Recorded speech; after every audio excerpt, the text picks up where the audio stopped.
Hello, नमस्कार, welcome, सुस्वागतम, बहुत बहुत स्वागत आपका प्रॉपर्टी गुरु में, जिसे आप देख रहे हैं CNBC आवाज पर। And property Guru is presented by signature global, और जिसपे आप सभी का बहुत बहुत स्वागत। और ये स्वागत इसलिए और खास, इसलिए इम्पोर्टेंट क्योंकि 2025 के बाद 2026 में अब ये आपकी और हमारी पहली मुलाकात है। तो सभी दर्शकों को एक बार फिर से हैप्पी न्यू ईयर। ये साल आपके लिए बहुत अच्छा रहे, और प्रॉपर्टी के लिहाज से तो हम दुआ करेंगे कि ये साल आपके लिए फिनोमिनल रहे। आप जो प्रॉपर्टी आपके मन में है, जिसे आप खरीदना चाहते हैं, वो आपकी हो जाए।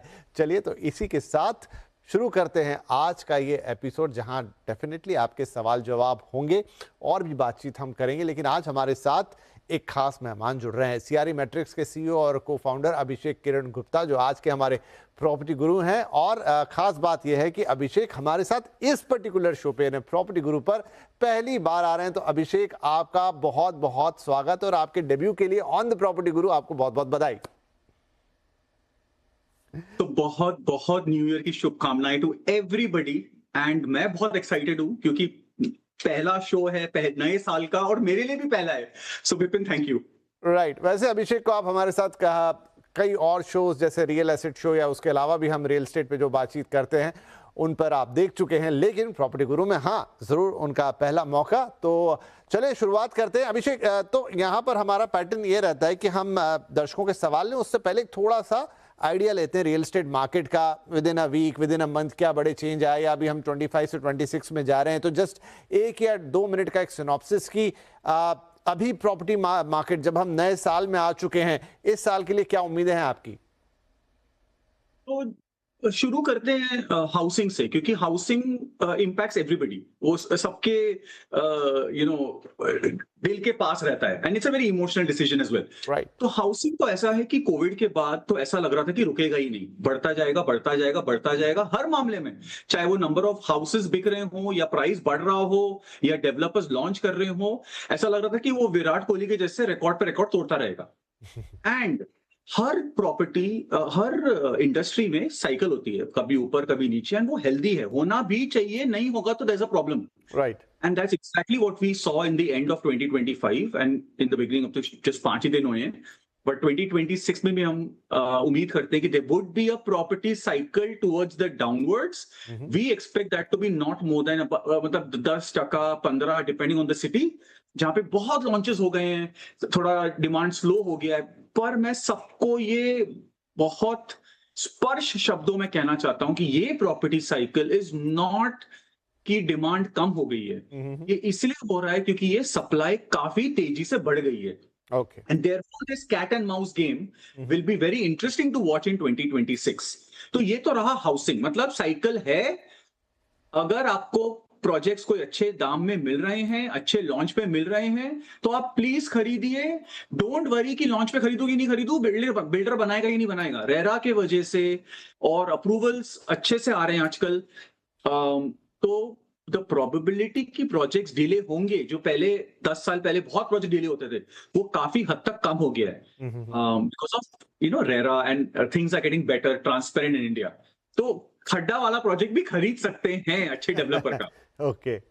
और रही बात, मैं तो बहुत पॉजिटिव हूँ विपिन, मैं आपको बार बार बोल चुका हूँ, I love retail, which is why आप देखोगे कि घरों के नीचे, बिल्डिंगों के नीचे रिटेल तो होता ही है। राइट। सालों से होता था, अब तो और बढ़ गया है। और ऑफिसेज, अगर जीडीपी 7-8% से ग्रो हो रही है हमारी इकोनॉमी, हमारी कंट्री, तो ऑफिसेज की जरूरत पड़ेगी ही पड़ेगी। एंड रहा वेयर हाउसिंग, मतलब मैं क्या बोलूं, वेयर हाउसिंग तो अभी मुझे तो कभी नहीं मिला पाव भाजी और गुलाब जामुन रात को 2 बजे, या आइसक्रीम। अभी तो आप मोबाइल पे ऐप पे डालते हो और 2 बजे टिंग टिंग। तो हर हर हर पहलू में ग्रोथ हो रही है, and which is very very good for India. Her property asset is growing. बढ़िया है। चलिए, तो एक बढ़िया सिनॉप्सिस आपने दे दिया 2026 के लिए, खास तौर पे रेजिडेंशियल को कैसे देख रहे हैं, और rest of the property market वो कैसा है। चलिए, अब सवाल जवाब की शुरुआत कर लेते हैं। हमारे पहले कॉलर है मिस्टर अरुण कुमार सिंह, जो कि कोलकाता से हमें कॉल कर रहे हैं। अरुण जी, बहुत स्वागत है आपका। क्या सवाल पूछेंगे आज? नमस्कार जी। मेरा सवाल था, नोएडा में मेरे किसी दोस्त ने मुझे ये किया था कि वो जेपी में विस्ट टाउन में कुछ क्या सेल पे है। अच्छा। कि वो इनकम्प्लीट था, तो आप कंप्लीशन के दौर पे है, मेरे का 1-2 साल में मिल जाएगा। तो कह रहे अभी वहाँ पे काफ़ी अवेलेबल है, तो आई कैन ट्राई दिया। तो उसने कहा था कि सुरक्षा कोई है मुंबई का, वो बना रहा है। तो मैं जानना चाहता कि वो कितने तक मिल सकता है वहाँ पे, कितने तक लेना ठीक रहेगा? ठीक है जी। तो बेसिकली अरुण जी जिस प्रोजेक्ट के बारे में पूछ रहे हैं वो है कासा आयल, और ये उसी स्कीम के तहत है जहां पुराने प्रोजेक्ट को वापस से किसी दूसरे डेवलपर को देके कंप्लीट किया जा रहा है। अटके हुए प्रोजेक्ट हैं ताकि वो बन पाए। अब सवाल ये है कि ये प्रोजेक्ट किस भाव पे लेना सही है, और ये बड़ा एक क्रिटिकल क्वेश्चन भी है, क्योंकि ऐसे प्रोजेक्ट जो पहले कभी लॉन्च हुए थे उनका एक समय पे कोई भाव रहा होगा, अटक गए, अब फिर कोई और बना रहा है, तो क्या कीमत यहाँ पे सही हो सकती है? वैसे एक 3 BHK जो देख रहे हैं 1250 स्क्वायर फीट का, और अब हम अभिषेक से पूछेंगे कि क्या करना चाहिए इसमें। अभिषेक जी क्या सलाह देंगे हम अरुण जी को? तो पहली बात तो ये कलकत्ता से नोएडा में खरीद रहे हैं, ये बात बड़ी इंटरेस्टिंग है, क्योंकि नोएडा, मैंने सालों साल नोएडा को बहुत जी भर के मन भर के गाली दी है कि ये तो मतलब खत्म हो गया है, कुछ नहीं होने वाला उसका। पर लास्ट 8 साल में नोएडा ने कमाल दिखा दिया। मतलब वो हैरी पॉटर मूवी जैसे होता है ना, एक छड़ी घुमाओ और मैजिक हो गया, वैसा हो गया। तो I am my heartiest congratulations कि इन्होंने नोएडा में इन्वेस्ट करने के बारे में सोचा। रही बात अभी इस प्रोजेक्ट की, कासा आयल, this has been stuck for the last 8 to 10 years, which is bad news. But the good news is कि सुरक्षा, which is an ARC, which is an asset reconstruction company, उन्होंने ये प्रोजेक्ट को पिकअप किया है एंड अब काम शुरू हो गया है। फिर भी मैंने टीम से चेक, हमारी टीम है ना, रोज प्रोजेक्ट्स को चेक करती रहती है, तो उसमें मुझे ये फीलिंग आई कि अभी भी कंस्ट्रक्शन प्रोग्रेस थोड़ा स्लो है। Okay. तो उनका प्रॉमिस डिलीवरी 2027 है, which is next year, but मुझे लगता है कि शायद it might spill over to 2028। अगर वो वेटिंग कैपेसिटी है तो फिर it's a decent project to buy, primarily because it is, अभी वो 8,500 पे ट्रेड हो रहा है। उस एरिया में अगर आप बाकी प्रोजेक्ट्स देखोगे तो वो कुछ 12,000 पे ट्रेड हो रहे हैं। तो आपको ऑलरेडी एक बेनिफिट, एक डेल्टा मिल रहा है for entering into a project जो अटका हुआ है, या अटका हुआ था रादर। तो ये जो 8,000 12,000 का जो डेल्टा है, which is pretty handsome actually देखा जाए तो वो मदन keeping that in mind, and if the person can wait for 2 or 3 years because there could be some slowness in the construction, then I think it's a great opportunity to buy. मैं आपको example देता हूं, L&T का एक project है, शायद वो 23,000 पे बिक रहा है। कल्पतरू का प्रोजेक्ट है, वो 25-26,000 पे बिक रहा है। मैक्स बहुत अच्छे डेवलपर है नोएडा में, उनका 25,000 पे बिक रहा है। तो ये तो चलो नामचीन डेवलपर हो गए, ये तो सब 20 के ऊपर है। बट क्या होता है ना, जब वो एरिया ग्रो होती है ना, तो वो सबको एक साथ लेके बढ़ जाती है। तो 8,000 तो मतलब बहुत ही अट्रैक्टिव प्राइस है घुसने के लिए, बट आपको वेट करना पड़ेगा, and you have to be mentally ready to be in a project जो स्टक फॉर 10 years। ठीक है, पर ठीक है, अब क्योंकि ARC उसे कंप्लीट कर रही है और ये पूरा मामला थोड़ा देखरेख में भी है, कोर्ट्स वगैरह और तमाम अथॉरिटीज इन्हें देख रहे हैं, वॉच कर रहे हैं, तो थोड़ा डिले चलिए हो भी गया। लेकिन जैसा कह रहे हैं डेल्टा, मतलब जो गैप है प्राइस का, 8,500 रुपए एक स्टील डील हो सकती है। कुछ और आप उसमें चार्जेस वगैरह मिला देंगे तो 10 तक पहुंच जाएगा। लेकिन उसी मार्केट में, उसी विसिनिटी में अगर बाकी चीजें 15, 20, 22, 25 इस तरफ जा रही हैं, तो अगर वहां पर आपको इस पे मिल रहा है और अगर आपको पसंद है तो फिर ये भाव सही है। जो आपका मेन सवाल था कि क्या इस भाव पे मुझे लेना चाहिए, जी हाँ लेना चाहिए, और थोड़ा सा अगर इंतजार लंबा हो जाए बस उसका आपको ध्यान रखना होगा। चलिए, अरुण जी के लिए सलाह हो गई, आगे बढ़ जाते हैं। अगले कॉलर है मिस्टर प्रवीण गुप्ता, कॉल आई है नई दिल्ली से। प्रवीण जी स्वागत है आपका, हैप्पी न्यू ईयर। बताइए क्या सवाल पूछेंगे? Happy new year sir, thank you sir. वैसा है, मैंने एक ना स्पेक्ट्रम है सेक्टर 75 नोएडा, जी एक प्रोजेक्ट है, इसमें मैंने ना फूड कोर्ट में ले रखा है एक स्पेस। ओके, तो उसके लिए मुझे पूछना है कि भाई इसको मैं होल्ड करूं या कैसे करूं, मुझे समझ में नहीं आ रही है।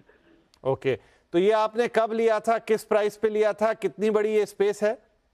सर 740 स्क्वायर फीट है। मैंने 2022 में लिया था at the rate of 9,000 BSP। Okay, ठीक है जी, बढ़िया है। तो अब क्या करना चाहिए इसका? अच्छा, ये कहीं अभी रेंट पे चढ़ा हुआ है?